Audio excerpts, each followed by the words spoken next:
Salutations à tout le monde qui nous suivent de partout, vous retrouvez. C'est bien votre frère, Kironi Gal Kataboua. Les secondes de Bethléem après Jésus, c'est bien moi. Dans votre émission, la santé n'a pas de prix. La santé n'a pas de prix. Je ne sais pas si vous avez pris de l'eau comme moi ce matin avant de venir. Chaque jour, dès que vous vous réveillez, on prend un verre d'eau pour bien garder votre digestion. Êtes-vous habitué à prendre de l'eau 30 minutes avant de manger? Même après avoir mangé? Je ne sais pas. Ça aussi, c'est une question que vous pouvez vous poser, puis trouver une réponse de là où vous vous retrouvez. La santé n'a pas de prix, c'est pour tout le monde. Votre santé, ma santé, moi aussi. Est-ce que je suis en bonne santé? Ce n'est pas parce que je représente des muscles que je veux dire que je suis en bonne santé. C'est pas ça. C'est peut-être aller se faire examiner et savoir si vous êtes réellement en bonne santé. C'est ça ce que je peux dire. La santé n'a pas de prix. Pourquoi pas? C'est parce que la question revient toujours. Vous devez savoir que la mort, lorsqu'elle vient, elle frappe, du coup vous êtes parti sans toutefois revenir. Ce qui prouve qu'il faut bien garder votre état ou votre forme en bonne et difforme comme toujours. Être en bonne et difforme, ça veut dire qu'Hollande là-bas. Examen na yo, ça sera souvent examen, ko ba ko entretenir les autres na yo, ko ba ko garder les autres na yo en bonne et difforme. Ko ça appelle exercice physique. C'est ça au moins ce que je peux décortiquer avec vous. La santé n'a pas de prix. Ezali moko ya ba émission oyo elekaka souvent na Espoir Télévision na mokolo ya mardi na jeudi na ngonga ya 10h. Ceux qui bozui temps ya kolanda biso na Espoir Télévision beaucoup émission na bino et les cacarana souvent. Je peux aussi relancer pour voir que je ne suis pas seul de tout ce que je suis en train de faire. Donc, je suis accompagné par une équipe technique qui fasse que Bozwanga Bisikanyo so Bozwami Bandeko Balandi. Na si ma caméra, je vois Mike Mikeno, le seul ou la seule personne qui fasse que tous à la quand même ndenge bozomo na biso. Na banda kuna bino bisika bozami liboso ya ba télévision bisika bovandi na réalisation azali pe accompagné na moko ya bande kwa zo sala kenon a travailler ka bilili o bozwaka liboso ya bitando eke na bino. Je ne cesse de le dire et de remercier aussi Éternel pour sa grâce ainsi que toute sa protection au travers de ce qu'il est en train de faire pour nous. D'emblée, je profite aussi pour remercier l'homme avec qui j'ai toujours remercié avec honneur. Un monsieur bien, un homme vraiment animé de bonne volonté, de bonne foi pour voir qu'il y ait un changement dans le média de notre pays. Le DG Patrick Feni, le potier d'Espoir Télévision, c'est bien lui le potier, pas seulement pas, dans un sens que bato ebele bomuna na Espoir TV, zapambate yenda lambara bango. Donc aza logo la usine quoi. Il fait transformer tous ces gens-là. On est là avec vous dans votre émission La santé n'a pas de prix. Je vais un peu essayer de poser quelques questions qui vont nous aider à réfléchir ensemble et puis trouver des réponses à travers cela. Concernant cela, je peux vous dire qu'on essaiera d'emblée d'entrée de jeu, on échangera sur qui contrôle ce que nous consommons. Ça, je vois déjà en matière Yabilo Otoliaka. Naebi que Mikolo, surtout dans la ville province à Kinshasa, si on essaie d'estimer quand même, malgré tout ça, mais les Bumumune, Hollandais, Nakati, Amib et Tondi, Pambate, c'est parce que Otozolia, ils allaient vraiment contrôler. Est-ce OCC, Azosala réellement Moussala, il faut ça là, sur terrain pour nous permettre à Bisotolia, à Biloko et Sengeli. C'est ça aussi des petites questions que nous sommes en train de nous poser. Chers fidèles téléspectateurs, vous et moi, ensemble, on va réfléchir et trouver solution à propos de cette situation. Et voyons aussi l'état de ce que nous sommes en train de voir. Il y a certains jus en plastique qui est consommé par la population. Des fois, soit au taliba ministère, na biso mususu ezali na secteur, il y a commerce, na ba réunion bakotaka bango moko. Ils n'en prennent même pas. Mais nous, la population, tozo melakango chaque jour. Mais bango bazotala. Est-ce qu'ils sont là juste pour leur intérêt seul ou ils ont aussi l'idée de penser sur nous qui sommes la force qui fasse que base à la haut bazali lelo. Pour comme ministre, il faut peut-être le cas député. Si vous avez député, il faut y avoir la population pour comme député. Mais dans la réunion, bon, mais peut-être mais nous prenons ce qui est non certifié des fois, ce qui est parfois pas contrôlé par l'OCC, mais Bozawana, Botalara toujours sans pourtant durement et sans rien voir comme s'il y aura des conséquences là-dessus. Et Zalipe Malamouté, vous devez faire quelque chose. En regardant, dans 2000 ans jusqu'à 2002, il y avait des moments où produits périmés, entreprises qui bois Kango, dans ma boîte on voyait, mais ce n'est pas le cas aujourd'hui. Où on jette tous ces produits périmés. Les lots, tout le monde a c'est comme si Biloko pour la réaliser était comme Maragnon ceci là. Biloko on ne sait pas. Des fois, on a vu le province à Kinshasa, ce qui est limité.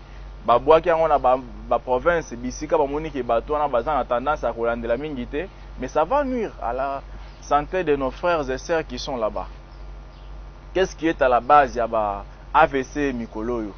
Si on essaie de regarder aussi dans des années 1980, 1990 aussi, et raisonnement est là qui, malgré Bazako piqué la crise, mais AVC, tout est là qui mais ce qui se passe aujourd'hui, c'est horrible plus qu'avant. En revenant sur la première question, qui contrôle ce que nous consommons, la consommation que nous sommes en train de voir au moins dans nos milliers, dans nos familles, tout ce que nous sommes en train de manger, partout dans le marché, Tolia Kanini, et puis Nanyata la Kango. Bien oui, je peux dire en une petite courte phrase que tous en service aux alliés habilités à contrôler biloko nyonso produit nyonso tout ou tara libanda puisque to ebibiso nyonso to Congo to consommera plus aux alliés biloko ou tara mingi libanda mboka. Est-ce que biloko wana nyonso tout ezaka certifié na service étatique aux alliés OCC pour na koyeba ko notifier que biloko wana ezali malamu kolia? C'est ça ce que nous devons aussi savoir. Les lots, tous les liens biloko la biso toujours ba difficulté dans la santé. Tous les qu'on consomme ba vivre frais partout presque. Du bio et si là ils arrachent ce qui existait. Des fois ceux tous les qu'on consomme bio, ils allaient cause à la constructif pour l'état de santé na biso. Mais lorsque nous sommes plus basés à vivre frais, ils allaient nuire la santé na biso. Si je peux même pas le dire à 80%, tout ça la transformation est à 60%, ce total quand même les lots. Ils allaient toujours vivre frais des alliés cause ampleur na kati ya marché na biso ya Congo. Et puis plus loin, vivre fort là, ils allaient tout qui bloque les osales marara na Congo, peut-être ba mbisi aux autres na ba mazi ba na biso, mais c'est toujours ce qui est importé. Je me demande des fois comment est-ce que les alliés possible, comment on a et le rotobengi makoso, c'est ce qui ne s'est mangé même pas avant, les lezoliama. Et tout cela passe toujours comme ça. Sans toutefois que service aux alliés na qualité ya kolandela. Et bananu est-ce que makoso wana ezali kozala vraiment malamu pona ko pesa santé na batu. Est-ce que ça malamu pona santé ya batu, to ça malamu pona batu kolia? Pourquoi est-ce que tokomi na niveau ya kolia même ba produit ezali destiné pona kochela banyama biso batu tokomi koliango? Et tout cela passe toujours facilement comme ça. Na misu ya o bazali na capacité ya kolandela pona ko stopper makambo na sele maraté. Est-ce nous sommes en train de nous entraider? Ya ko permettre que toyeba ko batela population na biso o tozali ba dirigeant. O tozali na monopole ya koloba quelque chose sur la nation. Et cela ne signifie pas que vous êtes le super, non. Avant vous, il y avait des gens et vous êtes aussi là. Donc vous devez faire aussi bien pour parvenir à Rotika Elembo.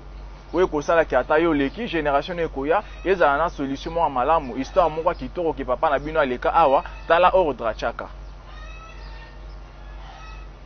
Mais les lots, tous allez vraiment en considération te biloko tous allez consommer et pas seulement na ba service étatique, voire même biso moko na banda on a biso. Tokomi kosomba oyo tozomona kaka kosomba malamu kolia sans toutefois tenir compte na entretien oyo ezali kosalema tout autour ya biloko tozali kolia. Eza na biloko mosusu tozolia misuni surtout oyo tozali kolia ezali vraiment correspondre te na état de santé na biso vraiment bandeko balandi. Toyeba kosala sélection ya biloko tozali kolia. Eza malamu te kolia n'importe quoi. Ebongi koyeba organisme na yo pe bien yo moko so ozokende osomba eloko otali pe organisme na yo. Olie eloko lelo. Lobi kuna ok oleki libungu. Mais tu peux revenir encore acheter la même chose. Pourquoi ozoya osomba en lisusu? Mieux vaut ne pas aller acheter que koluka o ezali ko correspondre à l'organisme na yo. Sinon lorsque ezali ko komisa yo oleki libungu, eza konnuire na état de santé na yo. Vous n'avez pas une connaissance sur cela. Est-ce qu'il faut aussi que l'État yebisabino ke bossa la ngote? Même pas. Aussi dit qu'on comprendre que non, nous sommes beaucoup plus abandonnés dans ba cadre mususu où ezali ko sala ke il fallait autorité à l'État ezala, mais des fois l'État azali na yeme ba agent l'État bazali ko rendre l'État service à malamuté. Alors nous avons aussi la capacité de prendre en considération cela et pour ne pas parvenir à se laisser faire. Toujours ba décision biso moko personnellement des fois et qu'on permettre à biso de se garder en bonne santé. Il faut bien voir ce que nous sommes en train de consommer. Quand vous n'avez pas la tendance de pouvoir tenir rigueur sur ce que vous prenez, il y a possibilité à cause de toxique, maladie, des difficultés dans la vie et dans les jours à venir aussi. Fidèles téléspectateurs, priez d'être aussi sélectifs. Na oyo bozali kolia, na oyo bozali kosomba pona kolambela bana ndaku, na oyo tozali kokende. On achète avec notre propre argent. Et quand tu vas dans le marché, au monique et l'eau peut-être, ezali kozala vraiment net exemple moi la ça typique. Sur ba vivre frais au été comme la maman la biswaza na wenze. Vous trouverez d'autres choses. Exposition d'abord. Ezali pe ko ça la difficulté. Typhoïde, ezali wana po heureusement la biloko ezali exposé dans une ou soit na étalage, moi je peux le dire au moins dans le sens que na étalage moko ezali exposé car bongo sans que ezala ta couvert. Yata na bol moko ezali transparent et koko bandola kisake produit temba azoteka awa ndinzi azoya. Or à chaque fois mouche azoko ya likolo ya eloko atika kasalité na ye. Donc si je peux le dire dans un sens correct à ça là qu'a besoin, voilà. Si je peux le dire dans ce sens là, na terme koko permettre quand même. Dès que la mouche oyo ya wese ndenge tobengaka yo azaka mona vivra souvent na toilette, mouche wana une fois soki kaka akiteli eloko. Donc mouche nyonso tout soko sali expérience wana ko comprendre que mouche nyonso akitaka na biloko asala ka besoin likolo ya eloko wana. Donc atiki salité na likolo nango. Et quand vous achetez aussi cela, des fois boké nango, vous ne prenez pas le temps ya causa la peine à contrôle ya hygiène nango bino moko na nope. Donc manque ya contrôle ya hygiène peut permettre na yo ko kozwaka odindisi na mai obimisi et des fois tu ne prends pas le temps ya ko tokisango bien et du coup olambi kaka bongo mbango des fois maman otaki wenze obimai banda tongo okikoteka et puis ozongi wenze mbango bana baza jana nzala tu le fais avec moins rapidité de peur que non batubalia ba calmer nzala mais des fois sans pourtant tenir compte que ndenge zo sale mabongo c'est un danger dans les jours à venir batubaru ko ya maladie. Au commis koluka oyo osomba qui peut-être kolia ya 10 000 au dépenser 100 000 kolia ya 5 000 au dépenser $500 pour une opération pambate suite ya manque ya contrôle ya bilo tozali ko consommer oyo tozokende kosomba biso moko. Je ne cesse de vous rappeler que tozali na émission na bino la santé n'a pas de prix oyo wapi tozali ko interpeller pe tozali ko éclaircir quelques difficultés ou soit quelques anomalies où ezali kosala ke et faire tomber toujours la population congolaise na maladie des fois et banda comme ça biso des fois faible na tendance belé. Si je peux vous expliquer, des fois vous avez connaissance en long et en large sur ce que je suis en train de parler aujourd'hui avec vous, chers fidèles téléspectateurs. Une autre question que je me pose, c'était une question que je parlais par il y a-t-il un service étatique qui contrôle les droits de consommation? Est-ce qu'ils allaient vraiment coexister? Ceux qui vraiment service étatique ou contrôlent les droits de consommation. Pourquoi tout allez ressentir impact dans côté? Ça, dans ces points, je peux essayer un peu de voir par rapport à jus, tout allez consommer, boisson gazeuse, na ba boisson surtout tout allez consommer à Wanakata ville province à Kinshasa. il y a de certaines entreprises, il y a des expatriés qui s'installer en Kinshasa. Ou des fois, bazali ko ya ofele. So landeli pe bazali beaucoup plus basé na mafia ou ezali ko zala na structure moko ko respecte même pas ba ordre ya l'état na biso selon registre de commerce na biso ya mboka. Mais bandeko wana par méfait bazali ko sa la biso ba boisson sucré mususu ou ezali ko zala vraiment correspondante na état donc ezali ko porter vraiment intérêt moroté na état de santé à la population. Mais tout cela, et koki koleka wapi, ceux qui ont un service où ils allaient habilité à quota la droit de consommation. Ceux qui produisent ils allaient certifiés. Normalement, ba ko saisir ango, baboyi ezala nakatia ekota na marché des pères que non. Ceux qui produisent un écoute na marché local là ils allaient certifiés que ils allaient produire moro consommable. Ekota na marché te pour na ko épargner population en danger ou ekoki ko la bango dans les jours à venir. Et des fois d'autres vous trouverez que bazali na même produit ba dupliquer en des fois bazui oyo ya original ba bombi quantité ya muke ba dupliquer ya mabe wana ba quantité belé aller ba kotia na marché. Dès que ezokota na marché la population congolaise tellement biso tozali kaka na toyebi ke nyonso tozana oyo tosala raté pa na biso et belé tozala toujours ya ba mboka baninga to ba paya baya ko visiter biso pour na ko vendre kati ya mboka na biso basa la business en bango to lokola tozali un pays hospitalier donc tozali un peuple hospitalier en fait je peux le dire to pesa confiance na nyonso et du coup le fait de ne pas aussi avoir des éclaircissements ou soit une éducation ya malamu à ce concerne biloko tozali kolia manque ya bonne éducation aussi na état ya hygiène et nous ezali commettre biso en difficulté des fois de consommer ce qui est moins consommable parce que nous ne sommes pas bien informés sur ce que nous sommes en train de consommer. Et si on prend vraiment en considération toutes ces choses, des fois tokoki kozana baka ba maladie ebele teza ba maladie mususu otali cause nango lelo ekomi ba bilomo ba mama bazotungisa ma ba myome ba appendicite c'est que des fois kutu akala ezalaki nango ko exister pena na ba impact ekomi kozala lelo te. Et tout cela cause ezali kaka consommation ou tozali kozala nango na kati ya mboka na biso. Donc tozo consommer biloko ezali vraiment ko aider biso vraiment na kozala en bonne santé te. Tozo consommer biloko ezali vraiment ko aider biso te pour na ko parvenir à contenir état d'être na biso vraiment en bonne et forme te. Ezali kozala malamu te, ezali vraiment pas si mingi. Kotala ke ceux qui structurent moko koyi kozala à sur place, ou ko permettre na biso pour na koyi ba ko réclamer droit de consommation. On essaie de voir ou soit on fait les contrôles, on passe pour vérifier dans des entreprises où ezali kosala ba produits vivrières. Est bazali kosala ngo vraiment na norme o esengeli. Laboratoire ya OCC ceux ezali sur place, bozali ko descendre sur terrain. Vous prélevez échantillon, vous mettez dans le laboratoire pour aller examiner et voir si les produits ou les produits dans l'entreprise Songolo Pakala, ils allaient vraiment consommables. Ils allaient aider la population quand même en bon état ou soit permettre à Batou ceux qui bali ango attendre vivre quand même moins longtemps.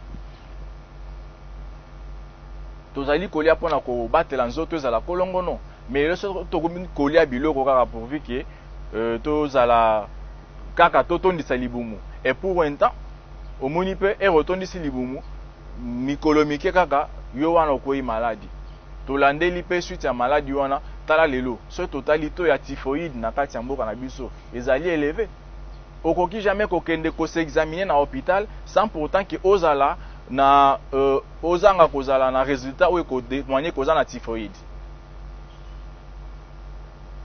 Donc, ce total, il est la majorité de la population congolaise. À 80%, ceux qui ont examen à l'hôpital, et belé, fièvre typhoïde, et zangaka jamais. C'est comme malaria aujourd'hui. Ça se comprend dans le sens que malaria peut bangungeza reçoit biso du jour au jour. Donc, comme on est normal. Mais les fièvre typhoïde, les ali au baso ben les maladies causées dans mes salles. Mais mes salles aussi, na babilo totali ko consommer ceux à malamouté. Mais si vous voyez que autres ont consommé za malamouté. Voilà pourquoi ce que tozali causa toujours na ba difficulté à tomber malade à ba fièvre typhoïde. Voilà au moins cause. Est-ce que c'est normal de continuer à baïta bongo? Est-ce que c'est normal de continuer à ba vie à bongo? Et s'il arrive maintenant que bato ebele bakomi koko ya maladie et nyonso wana et comme kozonga charge toujours na mapeka nani l'état. L'état azali kosala te, l'état azali komona te, l'état aza koloba te. Alors l'état ce n'est pas seulement oyo tomoni ke mboka l'état nde azali. Non non, l'état azali kaka ba individu bazali kosala au service ya l'état. Bango nde bozali na donc bino nde bozali na habileté ya ko rendre un bon service na population. Vous avez le droit de veiller à ce que la population va se retrouver, va quand même bien, va besoin de la population et ça a vraiment na top modèle au-delà ya oyobino boy ko lukaboza nango. Ça nous dérange des fois et ça nous dérange à chaque fois tous ali kota la makamune za ko lekana kati ya mboka na biso ezali kopesa biso pasi mingi. Je passe encore pour me poser une autre question, soit on se pose tous la question. Donc je pose cette question à ce que tu réfléchis, surtout, bandeko balandi bisika bozwami. Car la service et la hygiène n'a pas existé. Pourquoi est-ce qu'aujourd'hui nous allons sentir impact de la service et la hygiène na kati ya mboka na biso? Qu'est-ce qui a fait que ba gens ya hygiène wana, ba gens à l'état bazaki na service et la hygiène, base à la lisusu? Comment on a été sur terrain? Nini esali ki ba mwana ressuscité. Nini ezosala ki ba mwana ressuscité. Et pourquoi est-ce que ces agents ne sont plus encore dans des quartiers? Et pourquoi est-ce que ces agents de l'État, excusez-moi, bazali comment on a été impact des alliés sous koyo kanate? Or ezalaki service moko bandai ko rendre biso service moko approprié pour na koyeba ko contrôler babilo tozali kolia. Si on essaie de voir, maman na biso bazali kote kana ba wenze, ba étalage bazali kote la biloko, la manière dont bazali ko étaler biloko bazali kote la biso. Des fois, ezali mombongo boza ko sala, c'est bien bon, bozali ko souvenir na ba besoin ya ba famille na bino et consort, mais des fois aussi ça devient mauvaise na sens moroge. Biloko wana boza kote la biso boza koyeba kozwa soin nango te. Donc pour vous, ce qui vous intéresse, c'est vendre et gagner de l'argent, mais la santé ou soit les états de santé de ceux qui vont consommer les produits que vous vendez et koki kozana utilité te pour bino. Il faut aussi savoir connaître l'importance na oyo so boza ko sala et puis koyeba ko répartir par des choses, par des responsabilités selon ndenge ezali. Avant tout la paix que ko condamner kaka il faut ba service ya hygiène et les carapona à contrôler biso. Pourquoi pas biso morope? En étant humain, oyebi ke no biloko za koteka des fois yo morope okenda koliango. Pourquoi koki koluka manière morote ya ko couvrir ango de peur que ezala en sécurité, ezala protéger pour ezala danger morote pour na ba consommer ango pe. Comment est-ce qu'on pouvait peut-être kozala na ba sens moko ya koyeba te pourquoi tozali ko comprendre te tina nini tozali ko continuer kozala toujours na ba difficulté moko eza ko senga même pas que ba bandolanda la biso. Bien sûr que tu dois sentir impact à service à hygiène. Mais les lots là, c'est quoi? Malé ou en désoté kama. Malé ou à isa mumbo mwezo sungabino. Ngana boite ke bossa la malé wate. Mais toujours ça la monde nini. J'ai des exemples sinon loin d'ici, bande konabiso na République Sœur ya Angola na Luanda. Namoni ba cantine nyonso tout ozomona ke bazali na ba place moko vite très bien omoni biloko ozokota na kati ya boutique moko ya muke ya quartier ozo sentir que ozani na kati ya supermarché. Mais ici au Congo il faut seulement passer dans des supermarchés pour na kosomba eloko ezali peut-être ba pangusa ngo poussière ezala raté. Et voilà pourquoi même que bato ebele bakoma na bango malgré et comment nango loyembo ba congolais nyonso tout ou azali na mwa mbongo mike peut-être aza ba moyen ebele te so amonika mutage supermarché non baza ba complexe eza complexe te. On doit aussi savoir répartir la responsabilité. Comment est-ce que je peux faire? Nazoya pour na osomba poisson ba kalinga. Je trouve que ma sœur na quartier azo kalinga poisson mais la manière dont azali ko exposer ngo atiango kaka polele boye. Je prends l'exemple si vous êtes un peu de voir. Essaie de te promener hein, au Tambolika la journée mobimba. Au Pangou Simbonzu na yo tu verras ce que tu vas voir na maboko. poussière ndenge ekangaka. Siko ozwa exemple ake non pembeni ya balabala esika mituka ezoleka bato makolo ba moto ba vélo pusu etu ezoleka na pembeni ya balabala. Moto akalingi biloko ifo bato basomba po balia azoya pona koteka yango a exposer encore liboso wana et puis à couvrir yango te ezaka polele. Mais imaginez-vous ceux qui oza likolo ya moto ba memio to bazokumba yo kolunga na distance mo kolunga neti ipeni ti okende magasin. Zwa papier mouchoir pangusa muzu na yo otala ndenge nini poussière volume nini ekangaki elongi na yo. Il y a risque ça il a 3 papiers mouchoirs mbala mo pona kopangusa poussière oyo yake o mati moto bakumbi yo kolungwa ipeni ti magasin. Siko admettons que no biloko wana ekalingami bakitisi yango wana banda tongo ti pokwa ezaka même place wana. Poussière nini ekozala ezwi biloko wana oyo bazotekela bandeko na bango pona kokende olia. Est-ce que nous sommes censés kozala toujours na service mo ya l'état yaka ebanda kopesa biso kaka ndingisa ke non ndenge bozo exposer boza mabe même pas. Et puis plus loin biso pe moko kaka tozo consommer ngo pe même malgré ozali kosala exposition ya mabe ozali pe na tendance air moko nzala pe kozwa yo ozwi kaka otoki kaka même biloko olie pe. On voit cette différence là. Ok na malewa des fois na quartier omoni moto azo ko servir yo ye wana lati kitoko limpenza bien tala cuisine na bango en commençant par ba cuisinier utali ndeko ndenga azaleli ndenga alateli obime oyo ata moto asana chantier ya construction ya immeuble ya nini ya je peux dire même ça comme to immeuble intelligent ata bandeko bazana chantier quand même bazama bien. Au moins, ndeko vraiment, bolimbisanga na loba ezali quand même ce qui concerne nos états de santé, ezali santé na yo santé na ngai. Donc, au moins pena bino mo boyebi pe, les gens bazwa tendance à fréquenter même bisika malewa ata olia kate, essayer un peu d'aller examiner okei, otali pe expérience ana okopesa nga raison après. Des fois ndeko azotoka akopangusa mutoki, azongeli kosimba biloko azolambela bato bakolia. Nyonso wana soki pe service à hygiène pe zaki kozana tendance à koleka à plusieurs reprises soit à maintes reprises, ça allait vraiment nous aider ya ko comprendre comment est-ce que bandeko wana bazo sala biloko na bango des fois kala temps au service à hygiène e banda o leka nango e bandaki ko permettre na bato bazali ko sala biloko wana bayeba ko banga rapé. En tout cas bandeko balandi na banziki ezali émission na bino la santé n'a pas de prix. O wapi to zwaki vraiment libako ya komituna quelques mituna sur ce qui concerne oyo tozali ko consommer na kati ya mboka na biso kota la peso qui réellement OCC azali ko servir biso na ko sala mosala ya kolandela oyo bazali ko servir biso oyo tozali ko consommer na kati ya mboka na biso. Ta na pese exemple moko kala oyo elekaki na sens que na ba entreprise ozali koteka ou soit ba magasin ozali koteka biloko ozaki omona kala soyi biloko eperime bazwi bake kobwaka mais lelo ekomi kozala lisusu te. Donc elakisi ke biloko wana nyonso tu etekama kaka soki basali commande nyonso etekama esilaka to pe ekendaka wapi to bazali kosala nango ndeni.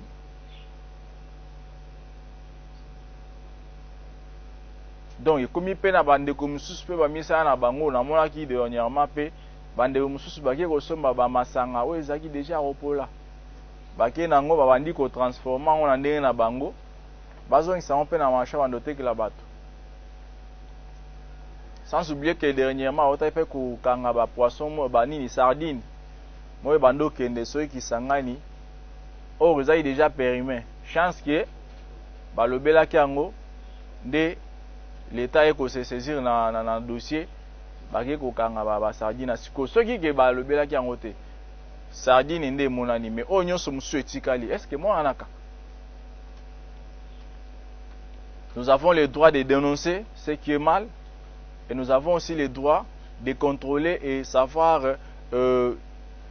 distinguer ou soit savoir choisir ce que nous consommons pambate et ko permettre na biso to ba ko épargner nzoto na biso na ba maladie mususu songolo pakala ou ezali kozanga kombo des fois lelo ba ka ya AVC et les kimingi so totali pe na ba référence mususu des fois bazo lobake non ezali di na ba raisonnement ou soit ba kumu toza ko subir mais moko pe na ba analyse ou soit ba recherche scientifique ezali di na ba biloko mo toza ko consommer ya mabe nde ezali ko sala ke moko bato baye ba ko connaître ba maladie wana na banzi TV ezali likambo ya ngonga ezali bongo oyo ezalaki ebongisami juste mpona kolobela bino mokolo ya lelo na émission na bino la santé n'a pas de prix. Pour comprendre quelques questions malgré mituni ezalaki ebele mais oyo epesi biso temps ya koanalyser ensemble na bino to kopesa quelques réponses ezali oyo bosili kolanda par rapport à ce que qui contrôle ce que nous consommons ezalaki moko ya mutuna ezalaki etunami na kati ya analyse na biso. Et par après, nous avons aussi demandé, y a-t-il le service étatique où ezali ko contrôler droit de consommation dans kati ya mboka na biso. Pambate, vous voyez, baji musu toza ko consommer baji en plastique des fois ezali ko correspondre te na autre ezali ko zwa. Si y a aussi existence ya service ya hygiène na kati ya mboka na biso, nyonso wana ezalaki oyo epesami na émission na bino o bolinga kolanda mingi. Na pesi bino merci mingi pino libaku malamu bozui pona kolanda biso bandeko balandi de partout où vous êtes.